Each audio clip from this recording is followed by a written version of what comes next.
Pemirsa, publik menunggu langkah pemerintah selanjutnya untuk menindak perusahaan-perusahaan yang diduga menjadi dalang pembangunan pagar laut di perairan Tangerang. Apalagi di rapat kabinet kemarin, Presiden Prabowo Subianto meminta untuk menindak perusahaan-perusahaan pelanggar aturan. Kami akan membahasnya bersama anggota Komisi 4 DPR RI, Bapak Firman Subagio, dan mantan Kabareskrim, Bapak Susno Duaji. Selamat malam Pak Firman, selamat malam Pak Susno. Selamat malam Mbak Selamat Fitri. malam Mbak Fitri, selamat malam Pak Firman. Saya akan ke Pak Firman terlebih dahulu. Pak Firman, sudah dibongkar pagarnya, namun pemilik pagar lautnya belum dibongkar. Nah, dalam RDP tadi sebetulnya Kementerian KKP sudah mengantongi nama dalang di balik pagar laut ini atau belum? Terima kasih Mbak Fitri. Para pemirsa TV Metro yang saya hormati. Perlu kami jelaskan bahwa rapat hari ini sebetulnya adalah merupakan kelanjutan daripada kunjungan lapangan kemarin. Dan kemudian ternyata di lapangan banyak kita temukan di samping pagar laut juga ada rencana untuk mengalihfungsikan hutan lindung sebanyak 1.063 hektar yang juga akan masukkan di dalam program proyek PSN yang tentunya ini juga menjadi concern dan perhatian kami karena dua-duanya ini adalah kelautan dan kehutanan adalah mitra kerja daripada Komisi 4. Namun dalam penjelasan dari Pak Menteri tadi yang membuat kami agak jengkel dan kesal, dikesankan bahwa jawabannya itu mutar-mutar saling melempar begitu ya. Karena sesungguhnya kalau kita bicara regulasi dasar aturan hukum, KKP sangat kuat karena punya undang-undang kelautan, punya undang-undang pengelolaan wilayah dan pulau-pulau kecil, juga ada rujukan UNCLOS 1982 dan ada undang-undang yang lainnya saling bersinggungan tata ruang, dan kemudian ada yang namanya investasi. Bagi kami Komisi 4, investasi PSN itu adalah sebuah keniscayaan. Selama mereka itu mengikuti regulasi aturan yang benar, akan kami dukung. Namun kalau ini menabrak regulasi aturan yang ada, apalagi sudah bikin resah masyarakat, maka kewajiban kami sebagai anggota DPR untuk menindaklanjuti. Dan berikutnya, Pak Presiden sudah memerintahkan untuk mencabut, tetapi Pak Menteri sendiri masih, kesan kami itu membuat buying time, ya, masih menunggu. Apalagi kalau tadi disampaikan bahwa persoalannya kan kita harus menyelidiki. Laporan sudah masuk cukup banyak, bahkan daftar sertifikat Pak Menteri BPN sudah menyampaikan daftar nama. Bahkan masyarakat juga sudah mengakui siapa yang menyuruh. Kan tinggal melangkah lagi Pak Susno. Pak Susno bisa menciptakan bagian proses hukum. Alat bukti sudah cukup karena Kementerian KKP sendiri, PSDKP yang punya otoritas sudah melakukan kunjungan fisik dan kemudian penyegelan. Semua foto lengkap. Alat bukti, bambu-bambu sudah masih numpuk di sana semua. Menunggu apa lagi? Ini yang tadi menimbulkan kesalahan kami adalah kami menanyakan kapan ini selesaikan, rakyat menunggu. Kami sebagai wakil rakyat yang setiap hari dikeluh kesah masyarakat karena banyak masyarakat sekitar sana itu yang tidak bisa hidup sebagai nelayan sehingga dari mereka harus melaut. Ini yang menimbulkan kami agak kurang puas dari jawaban Pak Menteri tadi. Oke, baik Pak Firman, kita melanjutkan mengenai penegakan hukumnya sendiri. Kita ke Pak Susno. Pak Susno, tadi seperti dikatakan oleh Pak Firman, ini alat-alat buktinya sudah banyak, kemudian sudah banyak petunjuk juga mengenai dugaan kuat keterlibatan konglomerat. Anda sebagai mantan Kabareskrim, kenapa ini menurut Anda polisi tidak kunjung melakukan penegakan hukum di kasus pagar laut ini? Oke, pertama saya salut dulu kepada Komisi 4 ya, Ibu Ketuanya hadir, Pak Firman dengan beberapa anggota Komisi 4, saya salut. Dasar hukum untuk menegakkan undang-undang yang dilanggar oleh konglomerat ini udah banyak sekali. Kita awali saja dengan tindak pidana umum ya. Pasti ada pemalsuan untuk mendapatkan dokumen yang sudah terbit sertifikat itu. Karena konglomerat itu tidak menguasai laut itu, taruhlah jika andai itu tambak, dia nggak punya tambak di situ nenek moyangnya. Tapi jelas itu katanya Pak Nusron, yang paling hebat Pak Nusron ini, katanya jelas bahwa sertifikat itu di luar garis pantai. Berarti ada pemalsuan dokumen untuk mendapatkan terbitnya sertifikat. Karena dokumennya palsu, pasti ada main cincai. Karena cincai itu pasti suap, ya itu tindak pidana juga. Suap yang dilakukan untuk pejabat itu namanya korupsi. Belum kita masuk ke undang-undang lingkungan hidup. Untuk mengambil mangrove, lingkungan hidup tidak segampang itu. Harus ada kajian dan harus diputuskan dalam rapat DPR. Tidak cukup hanya presiden. DPR itu yang memutuskan. Nah, dan hukumannya juga besar sekali, termasuk juga memasang pagar. Itu baca undang-undang tentang pengelolaan pesisir dan perairan. Nah, itu ancaman hukumannya 10 tahun, dendanya berapa puluh miliar itu. Nah, Ya, masih Pak Susno, banyak artinya lagi aparat tindak penegak pidana, hukum tindak pidana. sudah bisa bergerak seperti itu ya Pak Susno? Bukan sudah bisa, harus wajib.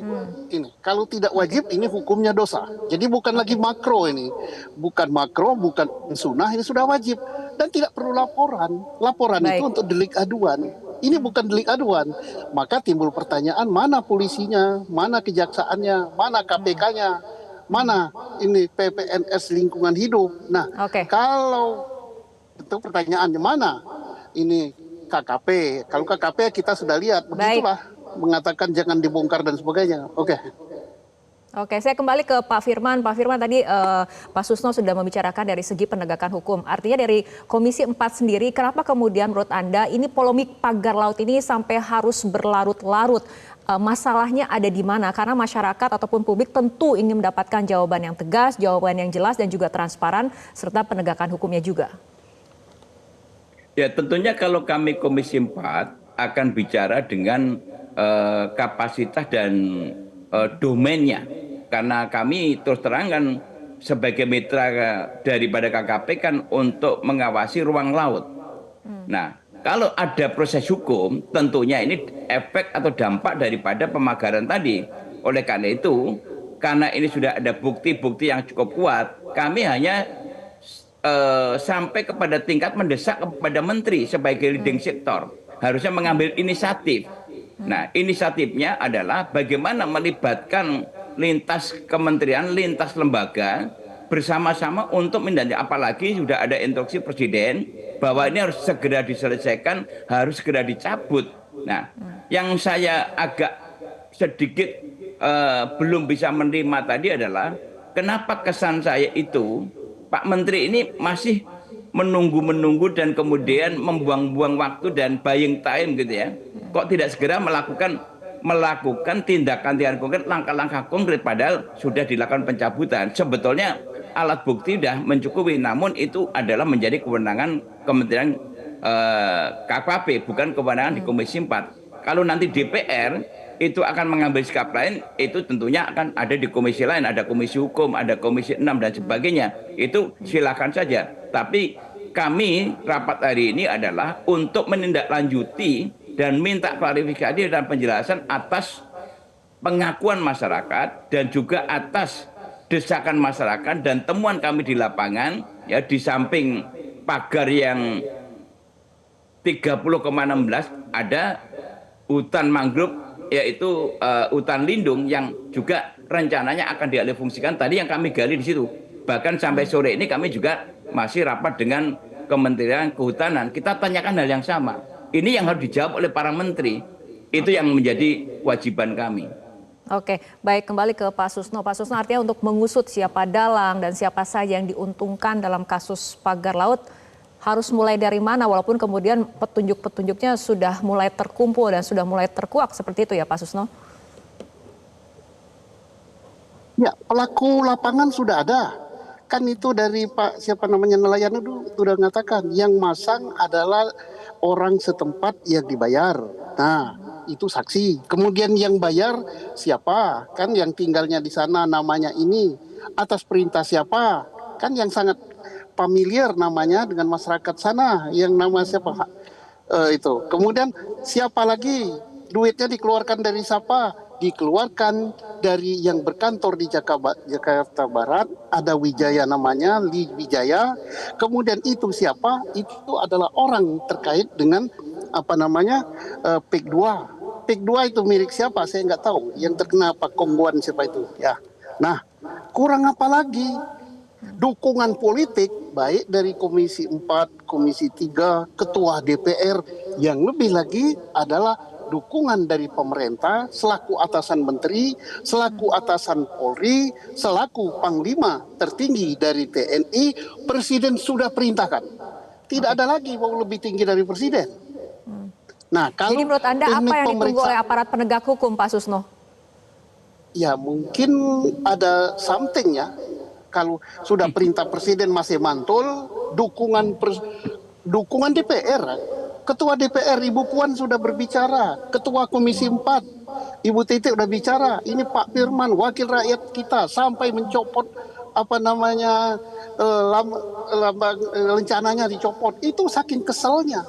Nah, dukungan rakyat langsung nelayan yang puluhan ribu tidak bisa melaut sudah luar biasa. Nah, kekuatan apa di balik itu sampai tidak berani maju? Ya kekuatan dukun mungkin. Nah, kalau kekuatan dukun ya udah kita cari dukun ya, cari menyan, cari kembang. Kalau Baik, Pak Firman, ini memang rencana DPR Pak Firman nampaknya belum dipakai lagi nih di bajunya. Artinya dari DPR sendiri bagaimana kemudian mengawal agar ada tindakan konkret, tidak hanya kemudian berhenti di pembongkaran pagar laut. Singkat saja Pak Firman. Ya, tadi kami sudah mendesak kepada pemerintah, tentunya Kementerian Kelautan dan Perikanan, kami minta batas waktu tertentu.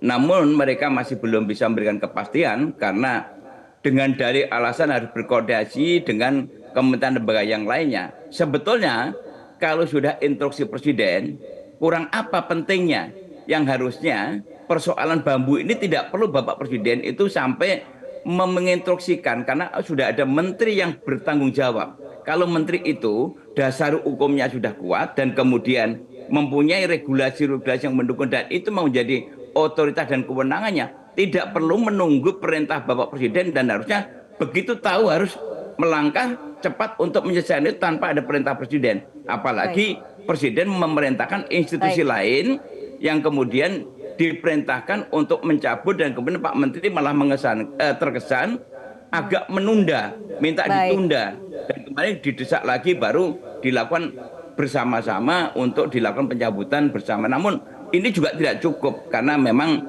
aduan daripada masyarakat DPR sendiri itu mengatakan bahwa harus dibongkar siapa yang menjadi dalangnya dan untuk kepentingan siapa itu menjadi kewenangan pemerintah lah. Kami sudah sampai di situ karena kewenangan kami di Komisi 4 hanya sampai di situ. Baik, kita sama-sama tunggu pembongkaran secepatnya dalam pembangunan pagar laut di perairan Tangerang. Pak Firman Subagio dan juga Pak Susno Duaji, terima kasih telah berbincang bersama kami malam hari ini dalam Prime Time News.